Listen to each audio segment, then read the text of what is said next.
Hello friends, welcome back to yet another video. I hope you are doing good and this is from my game series and I was playing as black and this is round 3. I have won the previous two rounds and this is a very critical game. My idea is to draw or try not to give easy positions to my opponent and not do silly mistakes. This is a 15 minutes game with 10-second increment. It took 38 minutes for the game to complete.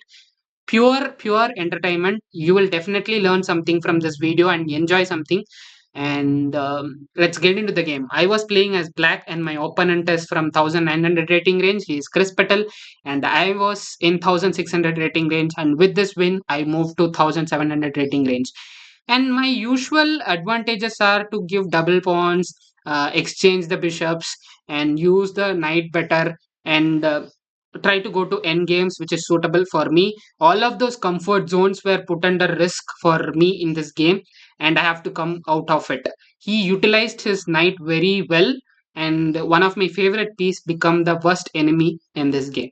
So let's deep dive into the game, and we will stop at important junctures and we will discuss what I thought. If you need anything else apart from this video, puzzles or something, please do comment me. I will try to make that also in the upcoming videos. With this, we'll get started.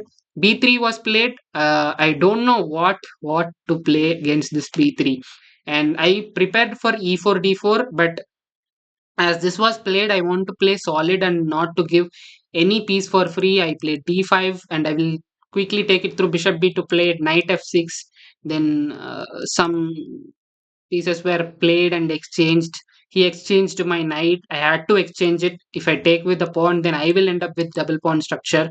And knight e5 was played, bishop d6 was played, and then I exchanged. I castled on the queen side. I don't know why I did that so early. And due to that, he started developing all his pieces on my uh, castle side. And now, some after some exchange, he was attacking the queen as well as the bishop. Now I have to escape and do some move, which is again not putting me into fork. If I played this with immediate move, then this comes fork. So I took time. That is the one good thing I did in this whole game, and I played safe. And now he is trying to do this. This is not possible. I have, and this he is trying to do. If I push, this is also not possible. So I was just knowing what he would be trying to attack, and I was playing to avoid those things. And now I started pushing his knight. Instead of capturing, he went back, and then I started to attack. I want to capture this piece, and the only way or two ways to defend is to bring his queen. He brought his queen, and again I kept the same idea, but maybe I want to play this. That's the reason I played my queen.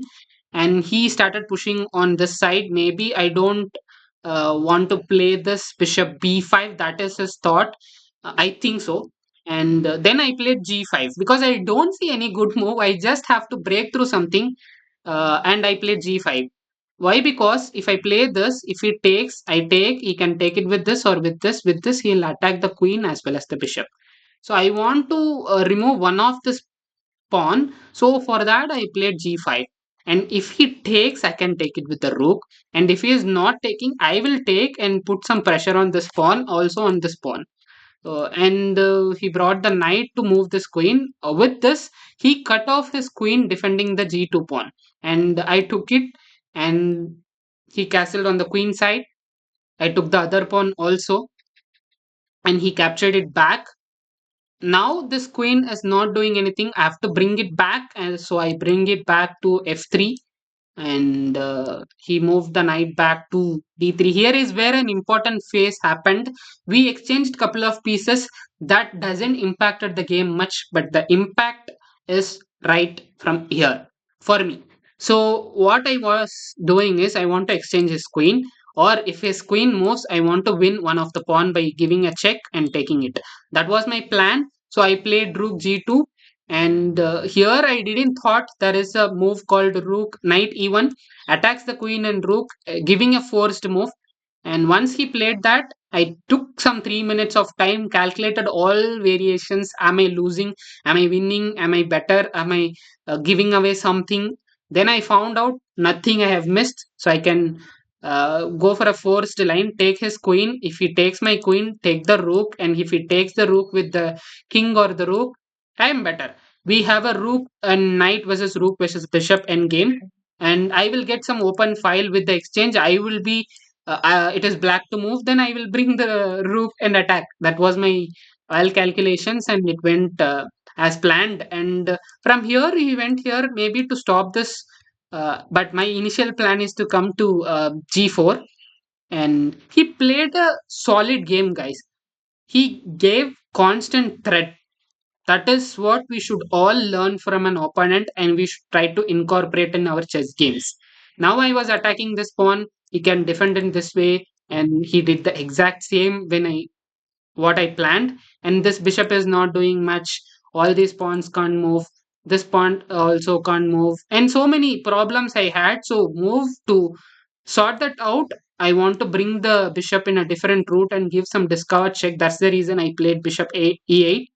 And then he brought the rook to attack this pawn. Here it is a critical move.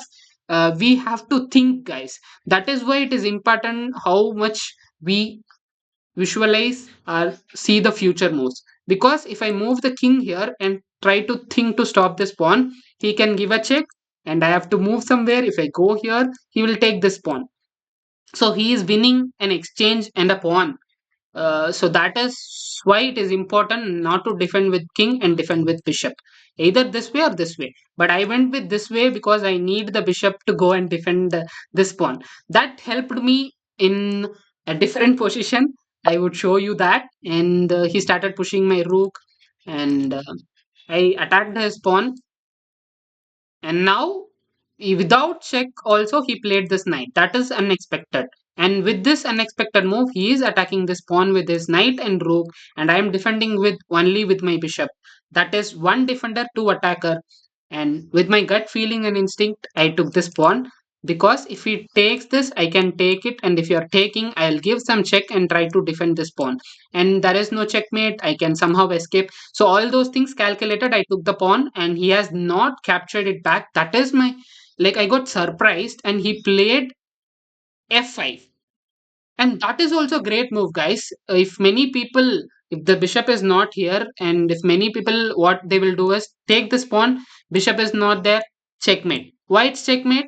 Because this knight guarding this crucial square, my own piece stopping this, even this piece is not here, then this is like this is guarding, and his rook will guard this whole line.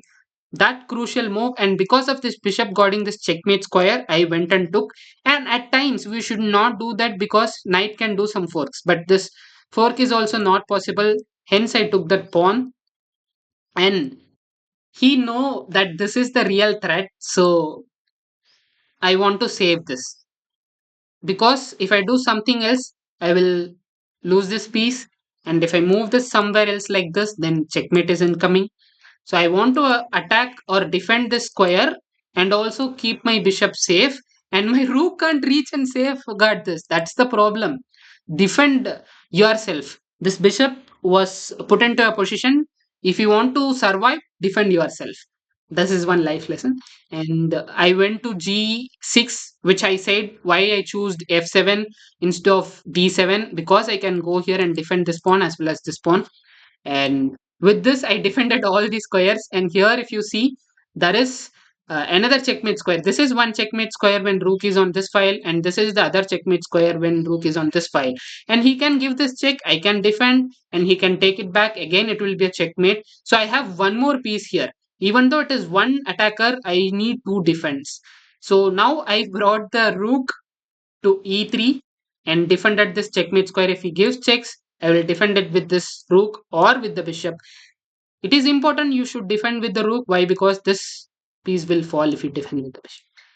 So every move he put me under pressure, and I have to come out of that pressure to win this game.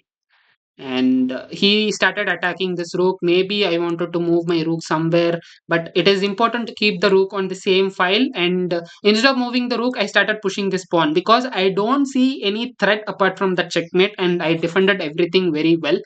So I went with my ideas now. And when he started attacking this pawn and moved this knight, I can't take because this is guarding. And when he attacks this, I just did. Uh, safe move by just playing for what he is trying to do. And if three moves, that will be a draw. So I want to ensure that is also being not done, because I have a 3 pawn advantage, guys.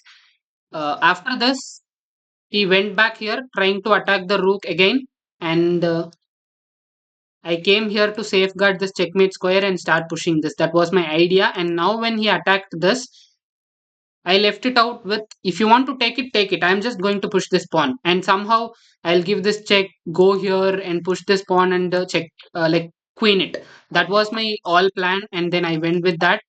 And here I expected he would play c1, but he is a very good player. He played d1. I can't take this, or I can take it with this. I can't take risks.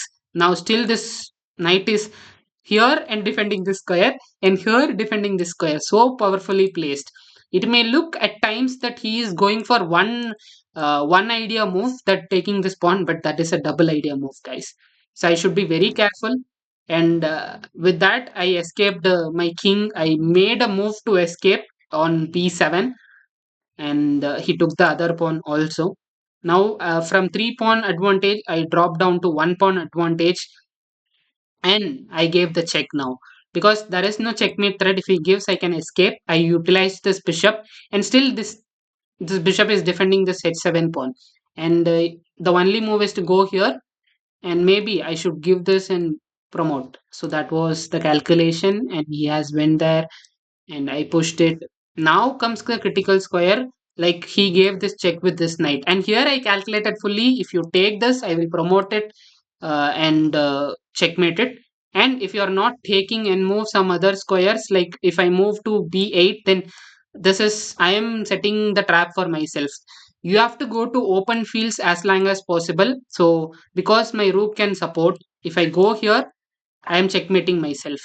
So that, with that idea, I went to the center of the board by playing d8, and now no longer this checkmate threats are there. I can like promote, but how I can promote? First, I have to give the check, allow him to take this bishop, and then I have to promote this. And now, if he takes the promoted piece, I can take back with the rook. Now it will be a rook versus knight in game. This is a critical juncture. I gave this check, he took it, I promoted, and we exchanged. I thought it is done here, guys. It is easily winnable. But still, he put up so much of pressure. From here, it took 15 more moves, guys. So some endgame grindings we did, and some one misclick I did, but that didn't done much damage. Still, I was able to convert. After this, my idea is, will this be a trouble? Even having rook, I was feared. So my simple goal is, reach here, don't allow here to promote, and once you reach there, bring your rook here, and once king started moving that way, take the pawn, and it will be a rook check. A rook endgame and rook checkmate is a known endgame theory for many of us. So that was the idea. With that, I played, and he resigned. What a beautiful game, and it took 37 minutes to grind, guys. Very good player. On a lucky day, I won. Otherwise, he is on top notch. I hope you enjoyed this video and the way I had took two previous takes that was deleted due to some unexpected glitches. That is why my energy has drained. I hope you enjoyed this video review and uh, learnings.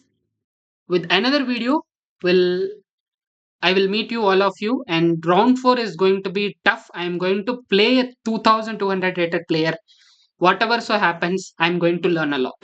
With that takeaway, I'll end this video. If you enjoyed this video, please do share it with your chess friends. Like this video, comment your valuable feedbacks, what we can improve, what we can try to bring it up in the other new videos. Do we want to cover puzzles? Do we want to cover live streams? Do we want to cover any events?